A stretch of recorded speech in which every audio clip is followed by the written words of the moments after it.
Okay, so Chris Eubank versus Conor Benn. The rematch is officially going down November 15th in Tottenham Stadium. It was originally set to go down September 20th, but due to conflicts between both guys' teams, it got canceled. Eubank wasn't so sure about the weight limit, being 160 pounds, along with the rehydration clause he had to deal with in the first fight. That's all still on the table for November 15th. Nothing has changed. It's still the same terms from the first fight, which the amount of respect I gained for Chris Eubank, especially after Benn had failed the drug test in the first fight. Eubank had to go down in weight again. You know, it's not like he's a crazy young guy anymore. He's gonna be 36 soon, going up against a guy in Conor Benn who's 28. Very much shows a lack of care for the fighter's health. I mean, Eubank was hospitalized right after the fight due to dehydration. I mean, you could just tell by looking at him at the weigh-in, and even in the fight, it was scary. You didn't know how he was gonna come out or perform, and a lot of the shots he was getting hit with could have been 10 times more detrimental than if he was at his natural weight. That got hit with these ridiculous fines of 10K for misuse of social media related to weight cutting. Well, what does that even mean? But yeah, what I can remember from the first fight that might be important and a big tell for the rematch is Eubank was a lot more calm and controlled under the bright lights. It was a big moment. I feel like it may have got to Ben a little bit because I don't think he had ever experienced that. Like, he's been in around 20 fights, but he had never been on a stage like that. With him being the main event, so much pressure and, you know, family legacy on the line. And in Conor's defense, his cardio impressed me. Like, I thought he was going to throw the whole kitchen sink early on and gas by maybe round 7, but nah, even in the championship rounds, Conor had some good moments. All throughout the fight, he was wobbling Eubank, and I think the rehydration clause may have played a big role. Obviously, when you're drained, you're a lot slower in many departments, reaction time being one of them. And if you're a Eubank fan, you know, I would be concerned, because yeah, he may have won the fight,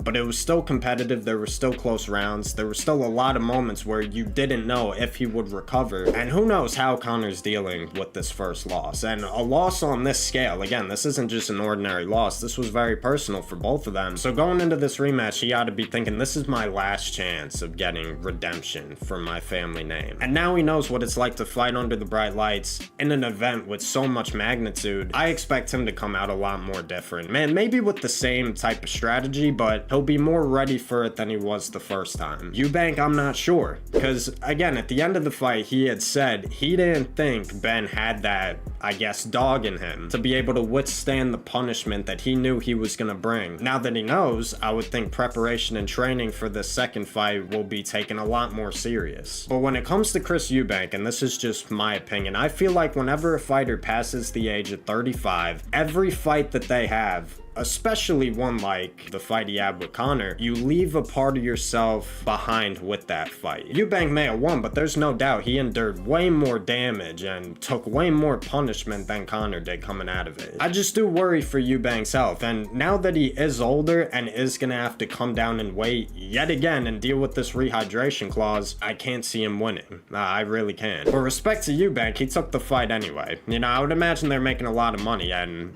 money talks, but to know you're gonna go through that again and be put back in the same place you were a couple months ago and to face that same guy who, if anything, is hungrier, yeah, it's a lot of respect there. So yeah, those are my thoughts. Thank you guys for watching. Make sure to subscribe, like, and comment. Let me know what you think down below, and I'll see you guys in the next one. Take care. Peace.